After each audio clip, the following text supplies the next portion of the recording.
కనకదాస్ గారి జయంతిని ఏకంగా ప్రభుత్వ పండగగా ఈ రోజు నుంచి మనం నిర్వహించుకుంటాం జరుగుతుంది. ఈరోజు పెద్ద ఎత్తున కనకదాస్ గారి విగ్రహం కూడా మన ఆవిష్కరణ చేసుకుంటాం కూడా నాకు చాలా చాలా ఆనందంగా ఉంది. ఇది కేవలం ఒక కార్యక్రమం కాదు, 3 కార్యక్రమాలు ఈరోజు మనం నిర్వహించుకుంటాం జరుగుతుంది. కనకదాస్ గారు ఆయన రాసిన గొప్ప పాటలతో ఏకంగా కృష్ణుని కూడా తన వైపుని తిప్పుకున్నారు. ప్రజల్లో ఏకంగా దైవ భక్తిని పెంచారు మన కనకదాసు గారు. ప్రజల్లో చైతన్యం తీసుకొచ్చారు. ఏకంగా ఆయన జీవితాన్నే ప్రజల కోసం అంకితం చేస్తాం జరిగింది. చిన్న వయసులో అద్భుతంగా చదివి సైన్యంలో చేరి ఏకంగా యుద్ధాల్లో కూడా ఆయన పాల్గొనడం జరిగింది. దాని తర్వాత భక్తికి ప్రజలకి ఆయన అహర్నిశలు సేవ చేస్తాం జరిగింది. ఒకరోజు కనకదాసు గారి గురువు నీకు మోక్షం పొందాలా లేదా అని అడిగినప్పుడు ఆయన ఒక్క మాటే చెప్పారు, ఏ రోజైతే మనకి అహంకారం తగ్గుతుందో ఆ రోజే మనకి మోక్షం దొరుకుతుందని చెప్పిన గొప్ప వ్యక్తి కనకదాసు గారు. కనకదాసు గారి జీవితం మనందరికి ఒక స్ఫూర్తి. ఆయన చూపించిన మార్గం సమాజానికి ఒక ఆదర్శంగా నిలబడుతుంది. ఉమ్మడి అనంతపూర్ జిల్లాకి మా కుటుంబం చాలా రుణపడి ఉంటుంది.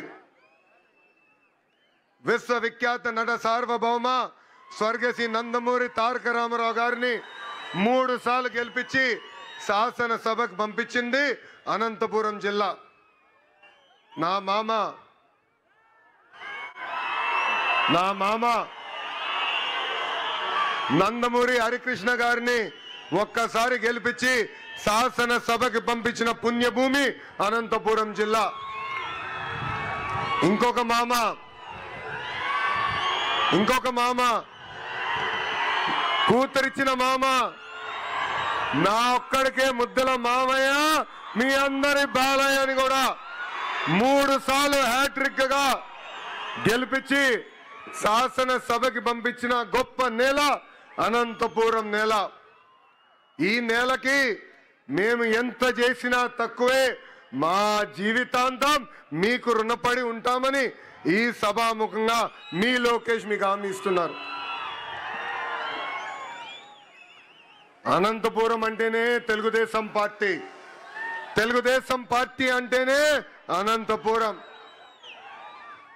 మా కురుబ సోదరులు నాడు నేడు ఎప్పుడూ తెలుగుదేశం పార్టీకి అండగా నిలబడ్డారు. అన్న ఎన్టీఆర్ దగ్గర నుంచి బాబు గారి వరకు కురుబ సోదరులంటే గుండెల్లో పెట్టుకుని కాపాడుకుంటారు. అందుకే మీరు చూస్తే కురుబ సోదరులకి కార్పొరేషన్ ఏర్పాటు చేశాం. 300 కోట్ల రూపాయలు మనం నిధులు కేటాయించి అనేక పనులు చేశాం. గతంలో కురుబ సోదరుల కోసం పెద్ద ఎత్తున భవనాలు కూడా మన ప్రభుత్వం కడతాం జరిగింది. ఇంతేకాదు రాజకీయంగా ఆర్థికంగా మా కురుబ సోదరులకి స్వాతంత్రం వచ్చిందంటే దానికి కారణం తెలుగుదేశం పార్టీ.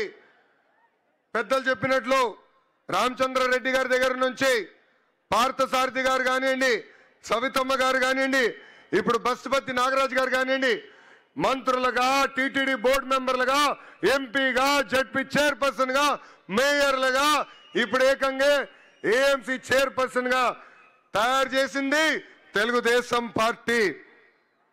2019 నుంచి 24 వరకు మనం ఒక చీకటి రాష్ట్రం చూసాం, చీకటి రాజ్యం చూసాం. బీసీ సోదరులు బయటకు వచ్చి మాడితే ఆ రోజు మన ఎట్లా కొట్టి తరిమారో మనందరం చూసాం.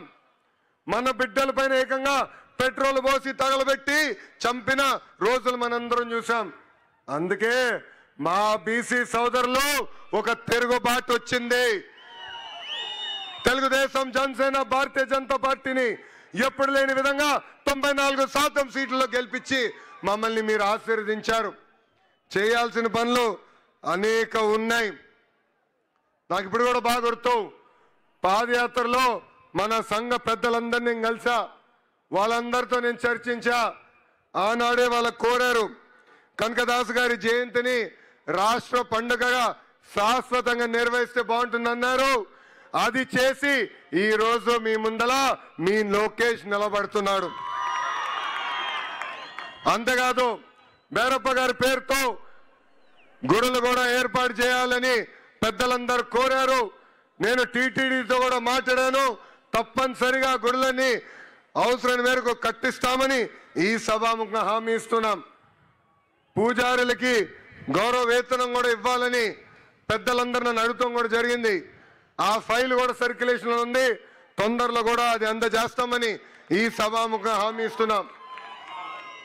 మా కురుబ సోదరులతో కోసం గతంలో అనేక కమ్యూనిటీ భవనాలు కట్టాం. చివరి దశలో పనులకు వచ్చి గల ప్రభుత్వాలు మారినాయి. ఆ పనులు పూర్తవలేదు. వచ్చే 12 నెలల్లో కురుబ భవనాలన్నీ పూర్తి చేసి మా కురుబ సోదరులకు అందజేసే బాధ్యత మీ లోకేష్ తీసుకుంటాడు. ఆదరణ పథకం కింద పనిముట్లు అందజేయాలని గౌరవ ముఖ్యమంత్రి గారు ఇప్పుడే గౌరవ మంత్రి సవితమ్మ గారితో కూడా చర్చిస్తాం జరిగింది. ఆ కార్యక్రమం కూడా ముందలు తీసుకెళ్తాం. కురుబ సోదరులకి ఇన్సూరెన్స్ కార్యక్రమం కూడా చేస్తే బాగుంటుందని పెద్దలు గతంలో కోరారు. అదేవిధంగా గొర్రెలకి మేత కానివ్వండి, మందులు కానివ్వండి, షెడ్లు కూడా ఏర్పాటు చేస్తే బాగుంటుందని కోరారు. నాకు అన్న సమానమైన నా పవనన్న కూడా పంచాయతీరాజ్ గ్రామీణాభివృద్ధి శాఖ మంత్రిగా ఉన్నారు. ఏకంగా ఆవుల కోసం ప్రత్యేకంగా షెడ్లు కూడా ఆయన ఏర్పాటు చేస్తున్నారు. తప్పనిసరిగా మా కురుబ సోదరులకు అవసరమైన మేరకు షెడ్లు కూడా ఏర్పాటు చేసే విధంగా మా అన్నతో నేను మాట్లాడి చేస్తానని ఈ సభాముఖం మీ అందరికి నేను హామీ ఇస్తున్నా.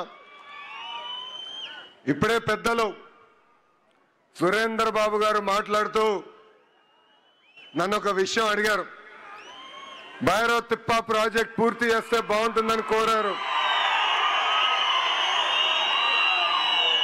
భైరవ్ తిప్ప ప్రాజెక్ట్ శంకుస్థాపన చేసింది తెలుగుదేశం పార్టీ, పూర్తి చేసేది కూడా ఒక తెలుగుదేశం పార్టీనే.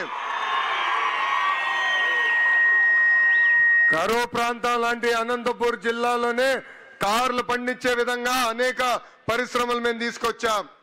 సాగునీటి ప్రాజెక్టులు పూర్తి చేస్తాం. మన జిల్లాలో నిరుద్యోగ యువకులకి పెద్ద ఎత్తున ఉద్యోగాలు కల్పించే లక్ష్యంతో ఈ రోజు పరిశ్రమలు మేము తీసుకొస్తున్నాం. తప్పనిసరిగా ఈ సాగునీటి ప్రాజెక్టు పూర్తి చేస్తాం. హార్టికల్చర్ పెద్ద ఎత్తున పూర్తి చేస్తాం.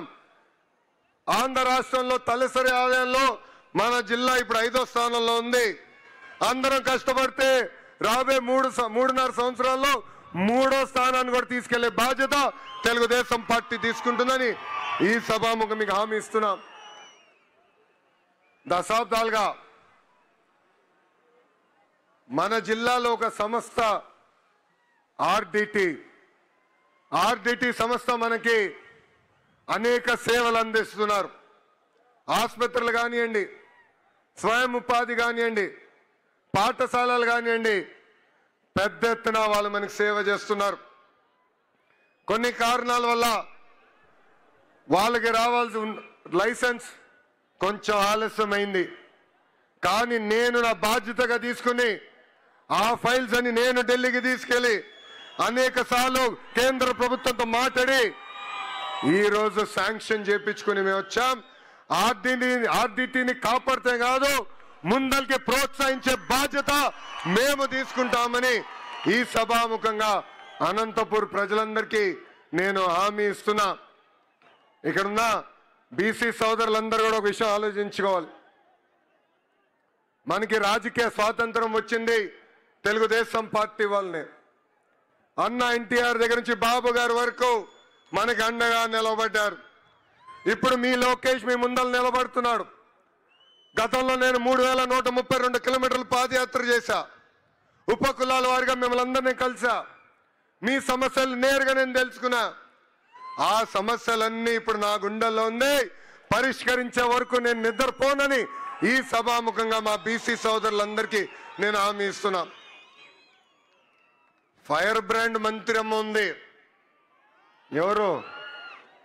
ఎవరు సవితమ్మ. ఎప్పుడు నాతో దెబ్బలాడుతుంది. చెప్తా ఉంటా బీపీ బిల్లలు తీసుకో తల్లి అని. చెప్పిన పని అయ్యే వరకు ఎవరిని వదిలిపెట్టదు. 6 నిమిషాలు మా వెనకాల పరిగెత్తి చేపిస్తుంది తల్లి. ఇప్పుడు తల్లి పైన కూడా బాధ్యత ఉంది. ఒక బీసీ సంక్షేమ శాఖ మార్చులుగా ఆనాడు మనం ప్రజలకు ఇచ్చిన హామీ ఒక పద్ధతి ప్రకారం నిలబెట్టుకోవాలి. మేడం గారు పక్కన ఆర్థిక శాఖ మార్చులు కూడా నుంచున్నారు, కేశవన్న గారు. డబ్బులు కూడా త్వరితగతిగా విడుదల చేయాలని ఈ సభాముఖంగా పెద్దల్ని కూడా కోరుకుంటూ, అదేవిధంగా పార్థసారథి ఉన్నారు వేదికమైన, ఆయన మన తరఫున కేంద్ర ప్రభుత్వంతో పోరాడుతున్నారు. కేంద్రంలో అవసరం నిధులు మన కోసం ఆయన తీసుకొచ్చేదానికి అహర్నిశలు కష్టపడుతున్నారు.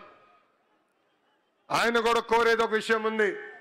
కేంద్రంలో అనేక కార్యక్రమాలు ఉన్నాయి, సంక్షేమ అభివృద్ధి కార్యక్రమాలు ఉన్నాయి. ఆ కార్యక్రమాలు మనం తెలుసుకోవాల్సిన అవసరం ఉంది. ఆ కార్యక్రమాలు మన కురుబ సోదరుల్ని అనుసంధానం చేసి ముందరికి తీసుకెళ్దామని ఈ సభాముఖంగా ఆయన కూడా కోరుకుంటూ, వేదికమైన ఇతర పెద్దలందరికీ పేరు పేరు నా హృదయపూర్వక నమస్కారాలు తెలుపుకుంటూ